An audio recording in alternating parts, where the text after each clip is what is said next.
Hi gang, I just wanted to record a couple of thoughts on the trip to Dubai, just so everything is fresh in my mind. So I came out here on very short notice to have a couple of conversations, firstly about blockchains and secondly about the entire VC idea. And I think this has been an extremely successful trip. Obviously I'm not at liberty to disclose details of exactly what went on, but I wanted to give some thoughts on the place, just so it's all kind of fresh in my mind. So Dubai has a very, very complicated reputation. A lot of the stuff that I've seen in the UK press focuses on things like labour relations here, a lot of stuff about the economic upturns and downturns and the strange effects it has in a place which is entirely driven by immigration and has a very different set of legal structures, particularly around bankruptcy.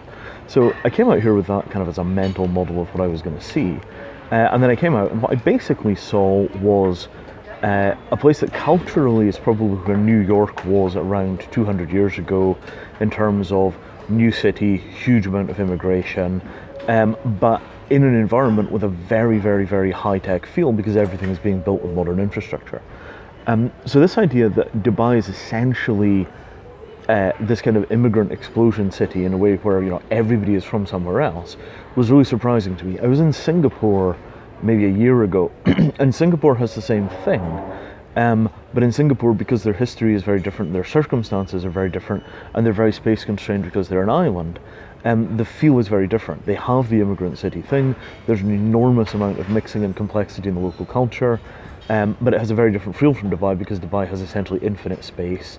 They have external sources of wealth initially in the form of oil, which gets them the initial liftoff, and it has a very, very just astonishing audacity. I mean, you see it in a very physical sense in the buildings, but also the attitude of the state is very much like, we could do just about anything. We have the resources, we have the people, we have the intelligence. There's no reason we shouldn't build, the shining city on the hill or whatever you want to think of it as. So I found this extremely surprising. I mean, I stood on the top of a nearly kilometre high building, half-mile high building, 865 meters or something like that on the observation deck. And at that altitude, the skyscrapers, like 40-story buildings, look short, they look tiny. And the perspective you get over the land, the only place you see anything like it is SimCity. There was a mall, which is astonishing. I mean, just astonishing. I had never seen anything like it. Basically, imagine something like Knightsbridge, but indoors, and 15 times the size.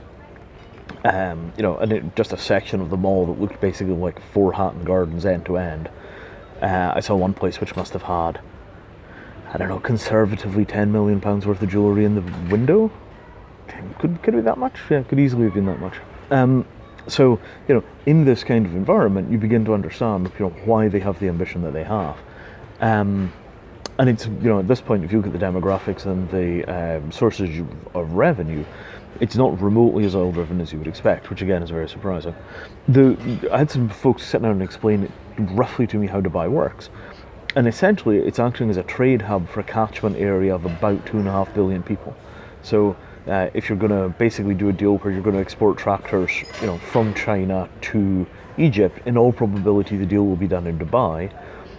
Because the geographical location, the national carrier, the ability to get people in and out is very high. People from literally 200 nations here, so somebody knows somebody who knows somebody who knows somebody. And that hub function is to some degree a natural monopoly. So although there are several places in that role, with a little bit of specialisation and a little bit of diversification, each one has a unique position within that. The final thing is that there is a certain mail order quality to the place, in that nearly everything was taken from a working model somewhere else and then localized, individualized, wrapped in the local culture and style, and then established. Boom. So many of the buildings look like buildings that were done in other places because at the inception somebody says, well, why don't we make it kind of like this? And then it becomes kind of like that. And that is very interesting. If it goes well, I think that what you'll get is this kind of genuinely cosmopolitan global hub. If it goes badly, it will retain this kind of smorgasbord property where things are here but they never fully integrate or bed down. And I think that that's as much an industrial design and an architectural question as it is a cultural question, because so much of how we interpret a place is from the visual look. Business culture, again, extremely surprising. Very, very, very, very, very, complex, subtle thinking about the future technology, the way the region is going to develop. It also helped that I landed here right in the middle of an MIT workshop, including a bunch of stuff on refugee issues, and that was very, very interesting. I'm trying to think what else I should talk about. Oh yeah, so the other thing is my friend Noah is building this thing, the Museum of the Future. He runs a thing called the Dubai Futures Foundation. And Museum of the Future is this large kind of, landed starship kind of building, this impossible lattice of metal tubes in this kind of complex curvature structure. And that is a really, really remarkable project.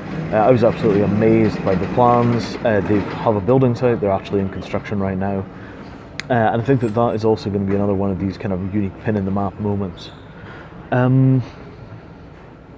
Yeah, so I want to come back around and address the whole kind of reputation that both Dubai and Singapore have. I think all I'm really going to say about that is this.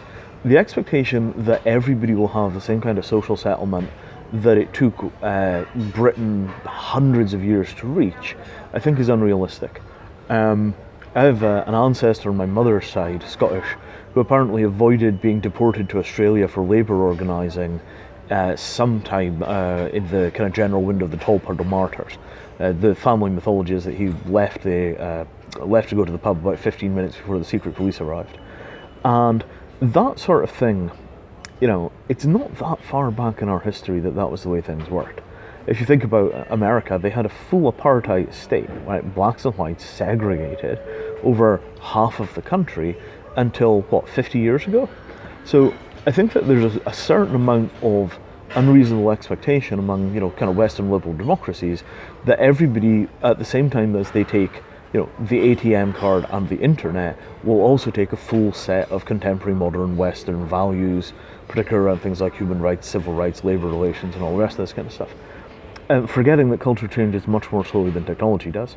You can basically take Wi-Fi and plug it into more or less any culture in the world, the culture will adapt it. But if you want to export ways of life or models, much more difficult. And we also forget that, for example, the Swedes have something like, 200 days of paid child leave? Something like that? That could be split between, no, it must be more than that, maybe it's 600. That could be split between either the father or the mother for 10 years after the child is born. An enormous reservoir of paid time that you can use to look after your kids if they're ill. You could even use it to go on vacation. You could do anything you like with it. It's there as a kind of gift from the state to protect the experience of being a parent. And, I don't see us exporting that to the UK or America anytime soon, while it's clearly a much more humane and much less barbaric way of treating people. It removes the enormous punishing time crunch, which is so much of a part of the parenting experience in the cultures which are run on hard democratic capitalist lines. So I think that it's important not to immediately take this stuff on face value when you hear about the awfulness of X, Y, or Z, or the anti-democratic nature of D, E, and F. Those things are a lot more complicated than they appear.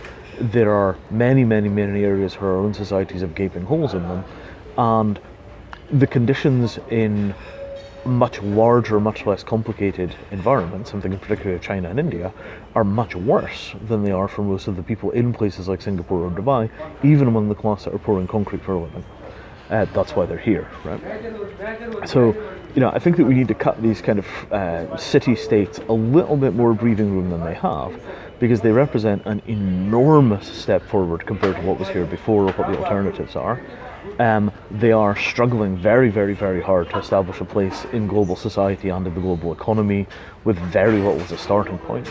And I think overall, they are, extremely productive templates for potential futures for a situation where you're going to, in almost all certainty, see an astonishing migration into cities as time progresses.